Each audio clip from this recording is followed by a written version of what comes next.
Hello again, everybody. Me, Zack Attack, is here with my WWE Raw review for this Monday, May the 7th, 2018, from the Nassau Coliseum in Long Island, New York.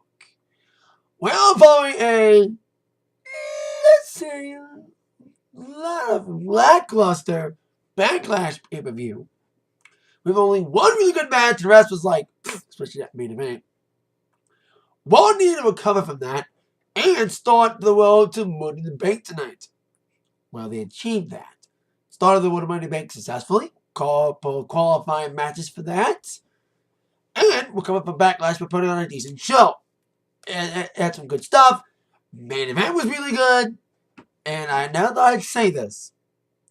Thank you, Jinder Mahal, for saving us from another predictable Raw ending of a certain man not winning this evening. Thank you, Jinder. My dad's a fan of Jinder, and I've become one. And Jinder wants to be in a qualifying match for Money in the Bank. Maybe he did enough to prove he needs one next week. But let's start off with the man that Jinder and many others were trying to impress, Kurt Angle. Somehow WWE is busy all the time, doing Mania, Superstar Shakeup, and of course, against Royal Rumble, and even Backlash. They're not done yet. They're just getting started. So they're going to announce two matches for qualifiers for Money in the Bank. Two triple threats.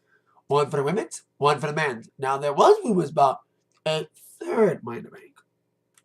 Either the third is going to be a second match, either have a Raw and a SmackDown men's, or have a tag team one. I prefer a tag team Money in the Bank. It'd be great. They've had a tag team Money in the Bank, especially with tag teams being featured in little vignette videos. If they're going to have tag teams talking about being Money in the Bank winners, but not having a proper tag team Money in the Bank one, then why have those promo videos at all for the tag teams? Anywho, so the women's one would be Ruby Wyatt, Ember Moon, and Sasha Banks. And the men's would be Roman Reigns, Finn Balor, and Sami Zayn. But Braun Strowman came out, not happy that he wasn't one of the guys mentioned by Angle to be in that man's qualifier. And wants an opportunity to beat up on anyone to get a chance to be in the Money in the Bank match, and someone wants to get those hands. But then, Kevin Owens would come out. Talk about the little controversy involving his match against Strowman and Bobby Lashley last night with Sami Zayn. Might be a little tension with the friendship. Saw a little bit of that last night and also tonight. So Owens wants to prove that last night was a fluke, that he could beat up on Braun Strowman one-on-one. So indeed, Angle would put Sami Zayn's friend, Kevin Owens, in a match against Braun Strowman qualifier for the Mitb. Easy little opener here. Once again, like the last couple weeks, we saw Kevin Owens take a bunch of shoulder tackles on the outside. I love how he sells it. The running shoulder tackles by Strowman, like comedy gold, like Camp WWE. Seriously, what's the first episode here at the network? So I have a little cheap plug here, but I actually got a few chuckles out of the Camp WWE season premiere. I actually liked it. May not be to everyone's taste, especially with a lot of swearing, so keep that away from kids. Please. That's why it's an adult show. That's why it's only on demand and not on the live streaming portion of the network. Not there for a reason.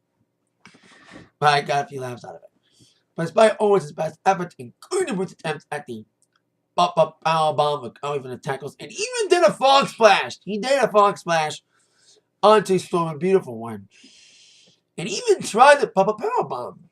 No way was he going to pop up that man for a slam. But the inevitable, and despite Owens' best efforts, get destroyed by Strowman again and again after the tackles, and of course ending up suffering the running power slam and the 1-2-3 victory for the Monster Among Men. Braun Strowman wants to be the monster in the bank. And I hope to God he's one of my picks to win Money in the Bank, because I don't know. They're doing, like I said, both men and women are going to be multi-branded. 4 from each brand. I'll make my predictions on who I think the other participants will be in each one at the end of this video of who I think what else will qualify. Especially we have 3 more qualifying matches named for SmackDown. So 2 for the guys and 1 for the women's. So there you go. One woman, decent opener, KO, fun match, especially fun selling from Sammy's friend KO with the tackles again. So there you go. Now, Jinder wants to be in Money Bank, and so does Goldust, apparently. Goldust wants to be in Money Bank for the first time. So we'll see if that comes to anything.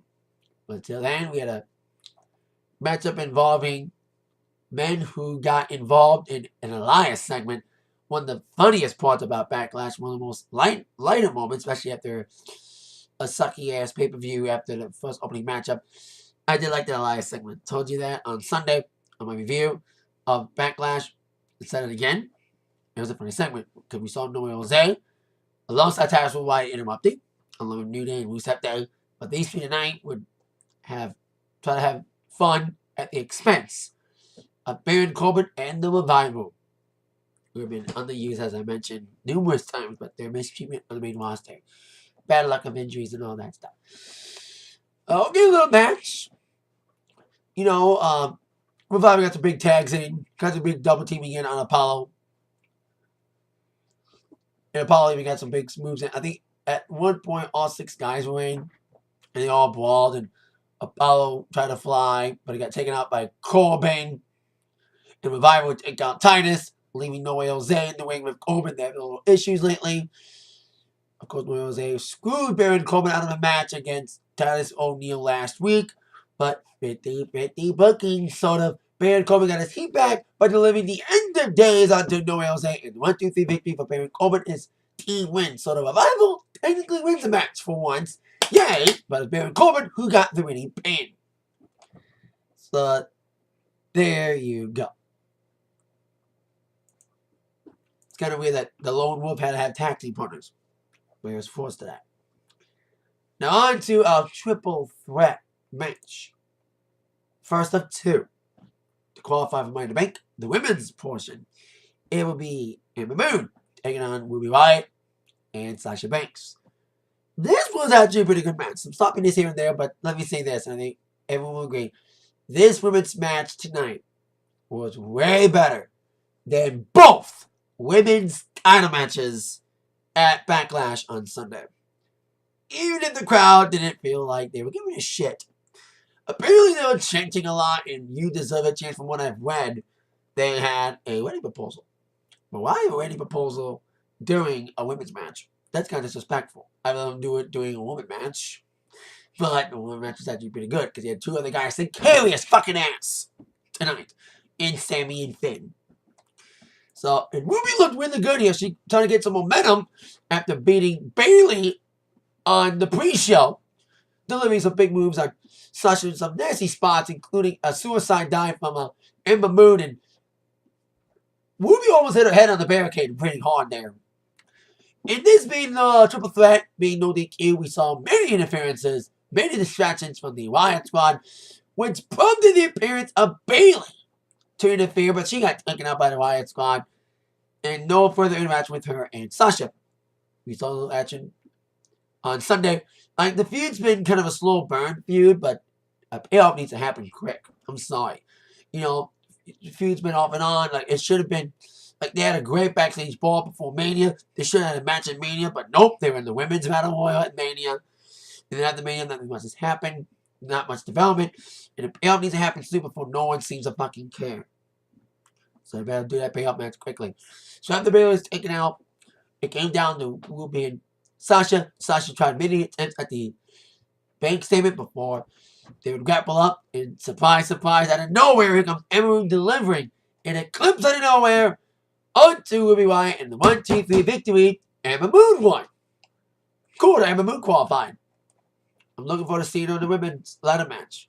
Can't imagine what she's going to do with the ladder. Eclipse off the ladder, please.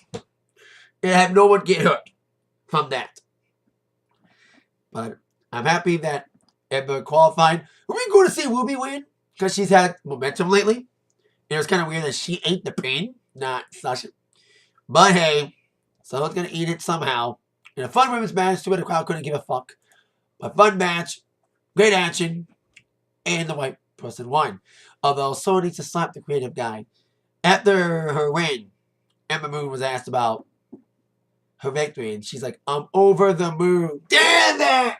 Whoever wrote that should be fucking slapped. Same person who wrote Nia Jax's speech during the Money in the Bank post-match speech about bullying and stuff. That felt kind of preachy.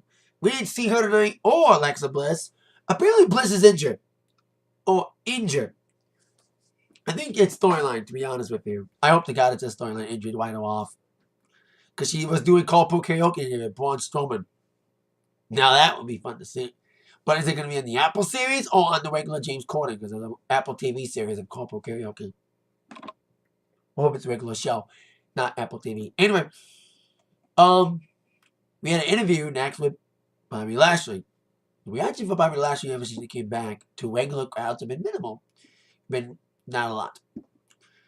They had a good little vignette of his life and career about him being a clean wrestler and about his first stint in WWE. Little blip about it, Bellator, and of course, like usual, don't mention TNA at all. But it's TNA's thing. But then we had an interview. And I thought, okay, maybe this interview will help people get to know Bobby better and make him more over. The vignette was cool. But the interview was talking about his sisters. His three sisters, about them being bullies on him when he was a kid, including messing up. I think he's trying to add some more personality to him, make crowd like him. But having an interview about his sisters, it was a hit and miss. Some people may like it, some people won't like it. Should we see a heel Bobby? We shall see. But want Bobby to turn heel. Woo needs to turn heel. Now, I heard from Twitter that they never aired this to the fans. They had an AOP squash instead. Wow. AOP went on TV this week, and they were squashing people again off screen during this Lashley. That's what I read on the Twitter. So now we're on to our next affair. Jinder Mahal, like I said earlier, wanted a qualifying match tonight when we added to the triple threat match this evening. But Angle's like, no, you haven't proven yourself on Raw yet. You've lost ever since you've been to Raw.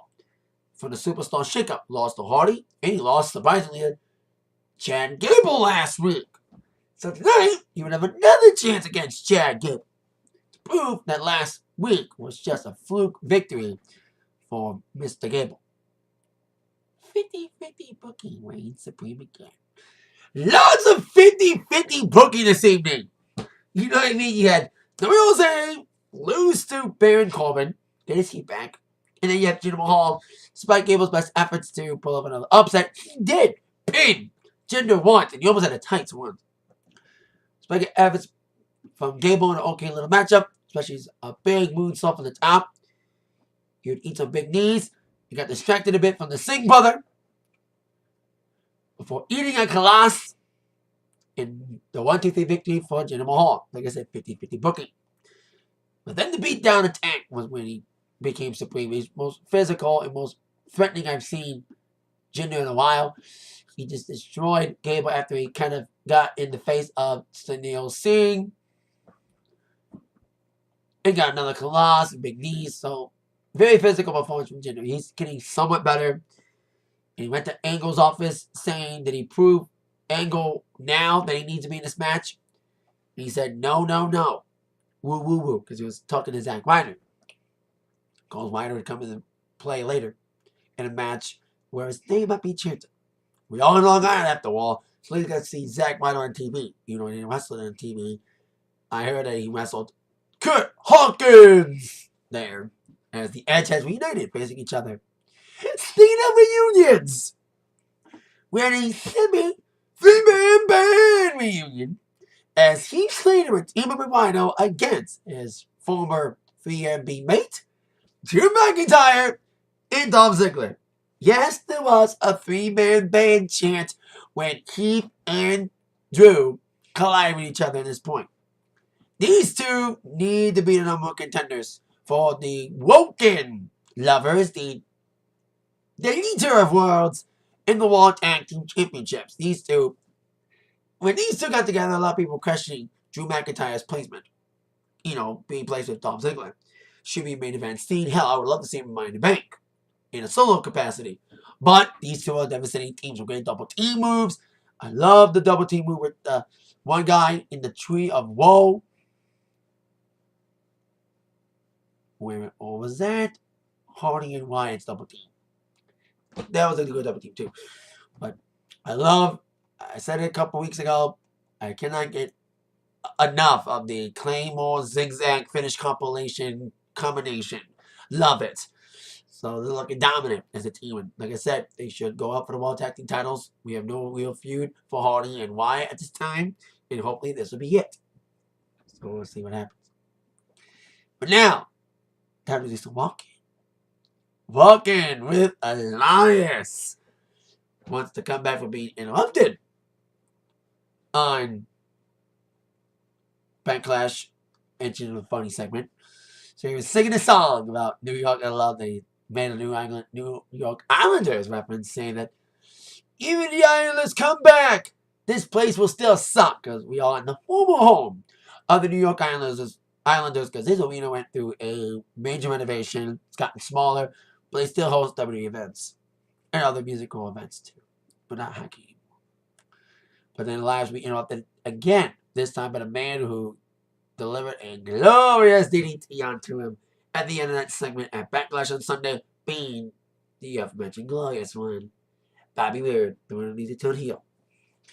But another good match. You know, this is the third week in a row we've seen him. The first match you saw Elias win. The second match was no contest after he got taken out. He being Bobby Roode being taken out after the match, or during the match, against the post. His throat got whammed, but he kind of no-sold and came back quickly. Didn't sell the throat injury at all. But anywho, Elias was a big moves, even a crossface at one point. Like a submission hold onto Roode. But Roode would get out of it. Elias would send Roode in the corner. Roode hit hard in that corner. Despite Elias' best efforts to take down the glorious one yet again with a powerbomb. Before Elias would eat another glorious DDT, reversing a suplex, and 1-2-3 victory for Bobby Roode. As I mentioned, 50-50 booking dominated the evening, with people getting heat back from losing. You know, Corbin winning, Jinder winning, and Bobby Roode winning. And delivering a promo with Renee Young about wanting a qualifying match in the Money in the Bank. So I'll see if he's one of the guys I want to predict to be in the Money in the Bank. Now on to our next affair with the Intercontinental Champion and a former Money in the Bank winner himself, the only man who cashed in at WrestleMania, and I called it, Seth freaking Rollins. I've always been a Rollins guy, you know, since the Shield days. He was probably one of my favorite members of the Shield. I've been applauding him for years, and he's having a hell of a 2018. Probably everyone will agree. From his great performance in Gauntlet match on one of the longest matches in Raw history that took up the entire first 2 hours, to his great match at Mania, and his great matches the last weeks also, especially the last 6 days, delivering 2 great main event caliber matches, including one that was a main event of Raw last week with Finn Balor, and also matching against Miz at Backlash, the only good match of the entire fucking card. So that's Rollins was celebrating. He was issuing an open challenge to anybody for the Intercontinental Championship. Mojo Rawley answered it? I know he got switched over to Wall with Zack Ryder, his one-time partner in rivalry. He needs to explore his heel turn more, because I saw social media videos about Ryder. They didn't show a lot of that mojo on the social media on the main TV. But let him show it tonight. And they were some We Want Ryder chants. We were in Long Island. We saw Zack Ryder early in the interview. Like I said, his name would come into play later, as he would get chanted. And then Mojo would answer back saying, I'm going to burn down your boy Rollins like I did to Zack Ryder.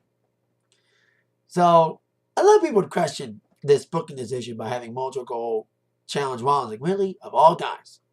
But Mojo needs a little bit of a rub as a heel on Wall. And needs a good match with Rollins. And that's what he did.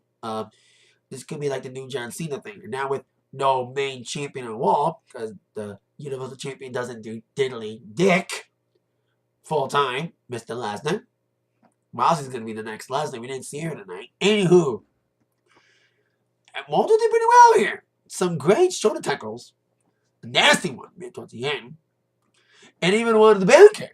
So Mojo looked pretty good. He's, like I said, still green, but he's improving. He's got a good worker like Rollins to learn from. That's why I think Mojo is put with Rollins. It's a good learning experience for Mojo. And Rollins is the #1 guy right now on Raw that can make a good match out of anybody. Can have a good match with anybody. He's one of those guys like Daniel Bryan, CM Punk. Mentioned that before about these two guys working a good match with anybody. They have the qualities to do that. Although they had an okay match with Big Cass, so that's all. But it was Levi's first singles match in 3 years, so there's some excuses. But and despite Mojo's best efforts, there's a great sequence. Rollins did a blockbuster, and then went for the club stomp, and they got counted. I think that's when we saw one of the shoulder tackles. You saw a modified wasteland from Wally. And you got a near fall, got in the referee's faces.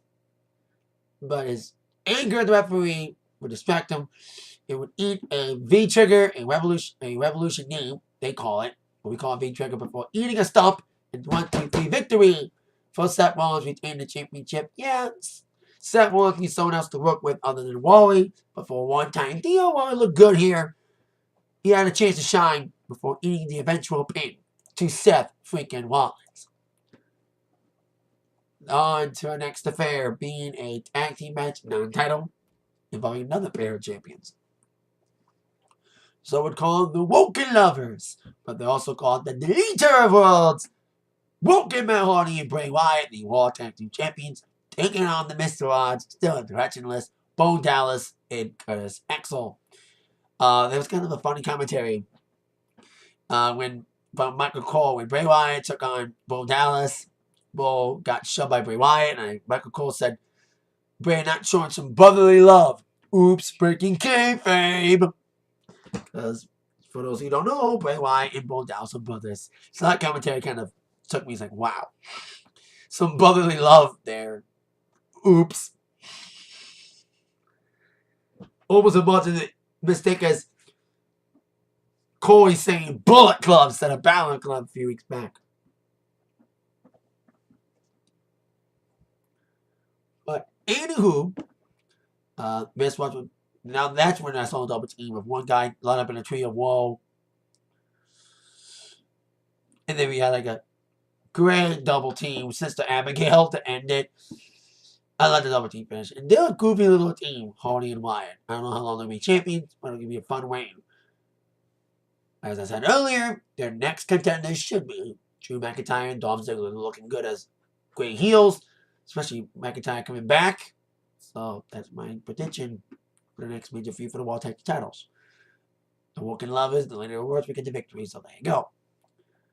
Now on to the next matchup, the main event. Triple Threat Money Bank Qualifier. As Sami Zayn and Finn Balor would take on the man who's faster than Rey Mysterio. More powerful than a Big Show. Able to bury careers in a single bound.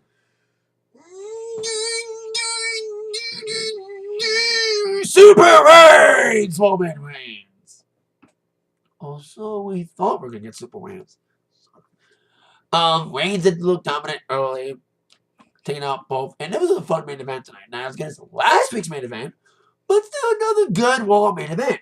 Especially you have Sami and Finn carrying Roman's ass, like I said earlier. So then, at one point, Sami and Finn would double team on Roman Reigns, getting a big pop from the fans, saying yes. And then with the no DQ, with this being a triple threat, no DQ, no countout, they ball on the outside. They would lay out Roman Reigns with a luva kick over the barricade in the crowd before Finn would deliver a coup de grace from the top of a scoreboard onto a woman on the floor, taking a woman out temporarily, leaving Sami and Finn to fight on their own. As they were balling, a little bit of commentary from the coach, saying that the fans have a lot to digest here. They don't know what to focus on. They don't know they should focus on the ring action or focus on stuff that's happening outside the ring. 10 of the fans were distracted by the out of the ring action during the women's match, coach. I love when Cole answered back, look at the ring, that's a good action. And when we got down to Sammy and Finn, that was a great exchange from these two. Great exchange from these two. One-on-one. Good action from both guys doing the big moves. We did see a blue thunder bomb by Sammy. Numerous attempts to Haluva kick to Finn. And also the attempt at a coup de grace. But then they were balling on the outside. The crowd started booing because Roman Reigns was caught stirring, and the somewhat inevitable comeback would begin. As Reigns would come out and destroy everybody, including delivering a drive-by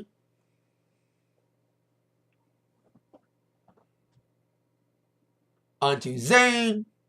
And then Reigns would get taken out again by Balor before Balor would get in the ring and get big booted by Sammy. Sammy was setting up for the Luva kick. I was like, we're going to see Sammy try the Luva kick, but they get speared by a woman. Well, it was half right. He didn't get speared up, Superman punched by Reigns before attempting the Luva kick. And Reigns was setting the spear. An inevitable, sadly, what we thought was an inevitable finish. But then Balor would hit a sling blade onto Reigns. And then Reigns would Superman punch the hell out of Finn. But just as Roman was setting up for the spear again, coming out of the crowd, thank you, Jinder. Like I said earlier, this is where the thank you come in handy. Here comes Jinder Mahal out of nowhere from the crowd, tripping Reigns, refusing to let him set up for the spear, leaving him prone to suffer, hit a Luva kick from Sami Zayn. Zayn would later eat a sling blade, coup de grace from Balor onto Finn, onto Sami. In the 1, 2, yes! Reigns lost! And Finn won. Now, I knew when this match was first announced, I knew Sami was going to eat the pin for sure. But I felt like everyone else, Roman was going to make him eat the pin from him. But I read rumors that Vince finally grew a fucking brain cell and saw the fans walking out of that whole main event last night that the Roman Reigns experiment for the last 4 years to make him a top guy, to force him down our throat to say to us, he's your guy, you cheer for him. Finn Balor, yeah, he's not your guy. Your guy's Roman. We're not fucking buying it. Vince finally bought it. Vince finally saw it. And that's why I think Roman lost. Will Roman qualify for Money in the Bank? Eventually, sadly, yes. In probably a second chance match. But for now, let's celebrate Finn winning. So, there you go. And having Roman lose, especially the night after a shitty Backlash main event. So now, on to my predictions on who I think will be filling the remaining slots in both Money in the Bank matches. Now, for the men's, we know 2 guys that are in from the Raw side of things, being Braun Strowman and Finn Balor. I say the third will go to Roman Reigns. He'll find a way to get in eventually because it's fucking Reigns, the chosen one by Vince. And then the 4th slot will be either, I think the 4th should be Seth freaking Rollins, but he's been a winner before. I say maybe either Rollins or Jinder. So that's my prediction for the 4 men to be in the Raw Money in the Bank for men. And then the 4 SmackDown participants. Now, we do know 2 qualifying matches. And one of them is Miz against Jeff Hardy. I say Miz wins. Especially the other qualifier tomorrow night is D-Bry against Rusev there. Rusev. Love Rusev, but Miz is going to lose to D-Bry. So Miz will beat Jeff Hardy, and Daniel Bryan will beat Rusev unless both screw the other. Unless D-Bry screws Miz, and Miz screws D-Bry, or Big Ass screws D-Bry. But that's my prediction. Miz and D-Bry will fill out 2 slots for the SmackDown half. The other 2 SmackDown half in the men will go to Shinsuke Nakamura if he doesn't get a title match against AJ, but I think he will, so I don't think he'll be in the Money in the Bank. So I say the third could be Randy Orton. And then the fourth man from SmackDown to fill the fourth slot in the men's Money in the Bank will be, trying to think of single men right now on Raw that could, on SmackDown. Maybe a debuting Andrade Cien Almas. Love to see that. Make his first match in the Money in the Bank. So that's my predictions for the 8 participants in the Money in the Bank men's. Joining Strowman and Ben will be Roman, Jinder, or Rollins. SmackDown size: Miz, Daniel Bryan, a debuting Andrade Cien Almas, and Randy Orton. For the women, we do know Amber Moon's in from Raw. So here's my predictions on who else will join Amber. On the women's Money in the Bank. On the women's Raw side, I predict the join Amber will be Alexa if she's not seriously hurt.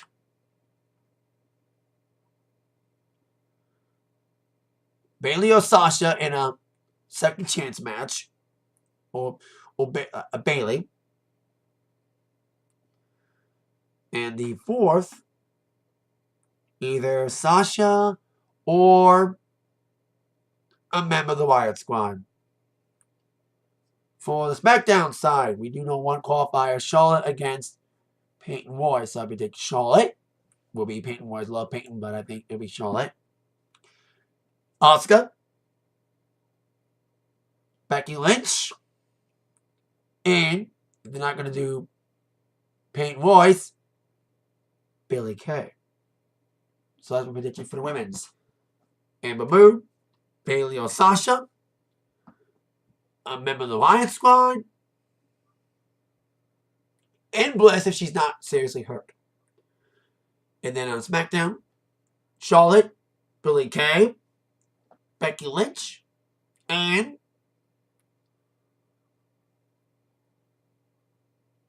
what about Naomi? I could switch my pick because I like Charlotte, Billie Kay, Becky Lynch,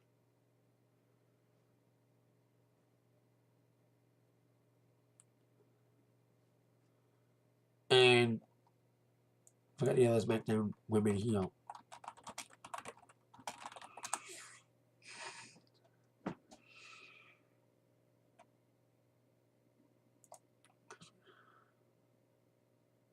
Non-member of Absolution. I'll say I'm a non-member of Absolution. Not a member of, not because I think we're going to have a qualifier with Becky Lynch and, I think there's a match though. Becky and Liv Morgan. Not Liv Morgan. Mandy. So, Asuka. So, yeah. Asuka, Charlotte, Becky, and Billie Kay. Or, my other pick for Billie Kay or Naomi. We need one good girl.